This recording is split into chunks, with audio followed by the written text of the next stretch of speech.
Hi guys, it's Daniel and Mariah here. We're excited for this episode because today we're going to be talking about something we did when we were engaged that shocked a lot of people.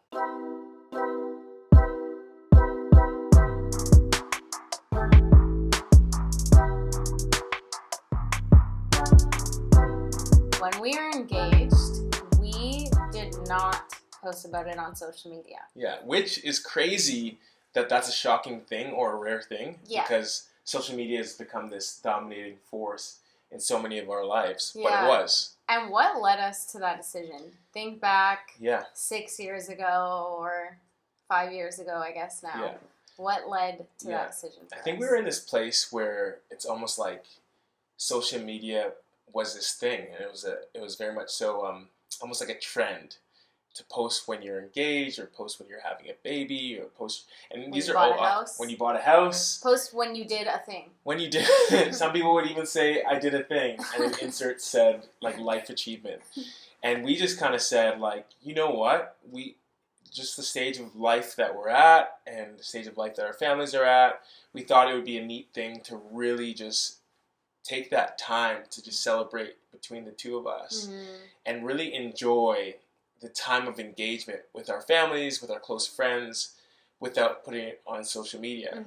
And I remember when we first brought it up together, it was really actually like a wrestle for me because social media for me at that time, I remember I would see friends and people I knew post about their engagements and it would get like so many likes and so many comments and like, not that at the end of the day that matters, but when you see that over and over and over again, it made me think like, oh, I can't wait till I get to have my moment like that.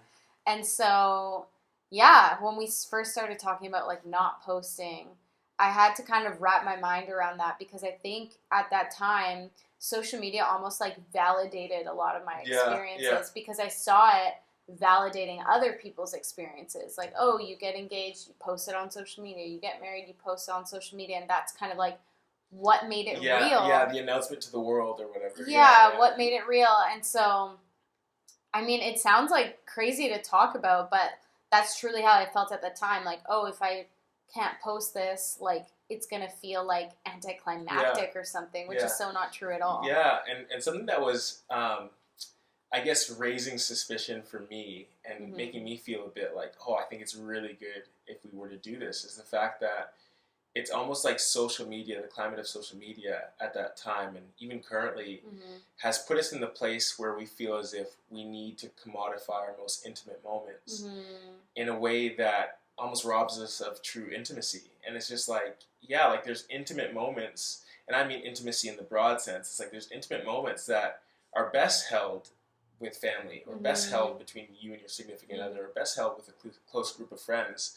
But oftentimes the temptation to say like, oh, if I can trade this in for the validation or the feedback loops that I get through social media, it's almost more exciting than the thing was itself. But we were trying to flip the script a bit and say like, no, an engagement is a significant milestone in your life. Let's keep sacred what is sacred.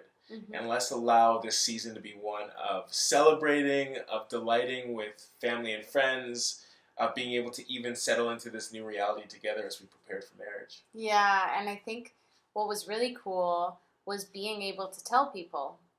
In person. Yeah. And like have that like super exciting moment with someone.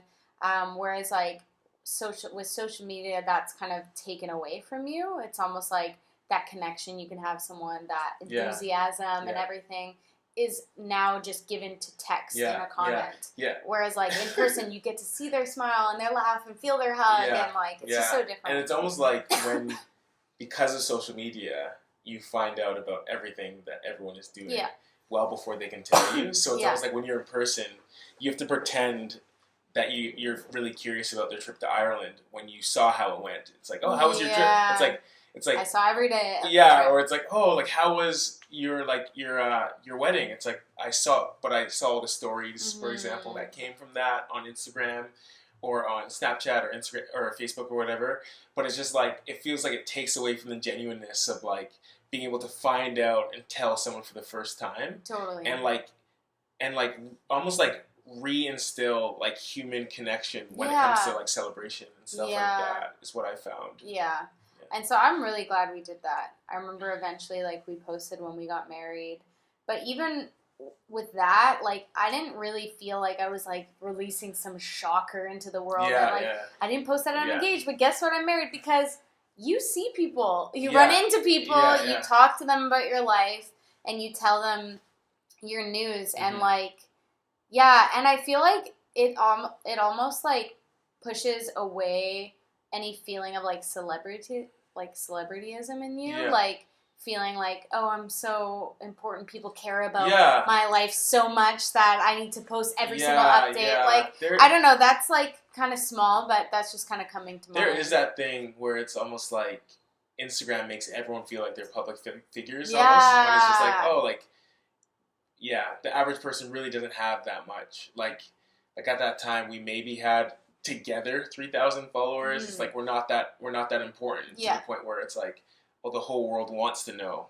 Yeah. You know what I mean? That's the other thing. It's like no one actually, like, obviously people want to celebrate, but it's just like we're not that important. So it's just like us keeping that to ourselves and to our families isn't as big of a sacrifice or whatever as we think. And it's a good exercise for, like, your own heart and your own character. Yeah. To be like, you know what, I'm not that important. Yeah, yeah. It's like a humility thing. Like, I can just keep this between us. And I think there was, like, an element, too, of, like, keeping it between us was so special. Like, it was so almost, like, sacred. Yeah, yeah. And intimate. And I'm so glad we had that time. Yeah, and the last thing I'll say is that this isn't, like, prescriptive. This is more descriptive. Yeah. Like, I wouldn't say this is for everyone. Yeah. Like, people have to ultimately decide what they want to do with their stuff, with their information, with their milestones and key events. But it's descriptive of what we chose to do. Like, I think ultimately some people have different philosophies on who they follow and who they allow to follow them on social media. So they might say, oh, to be honest, it's just my family and close friends on my Instagram. So this wouldn't necessarily apply to them. Yeah. So I think in sharing our experience, my hope is that we inspire a further kind of conversation surrounding what we do with our most intimate moments as people. Yeah, that's so good. Yeah, thanks so much for joining us, guys. That is all for now. I would love to see some comments in the comment section about your thoughts on what we did, whether it's shocking to you or whether you think it's something that maybe more people should pursue. And as always, like and subscribe.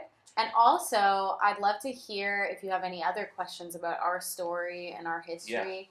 We want to answer them. So, make sure you comment, like, subscribe.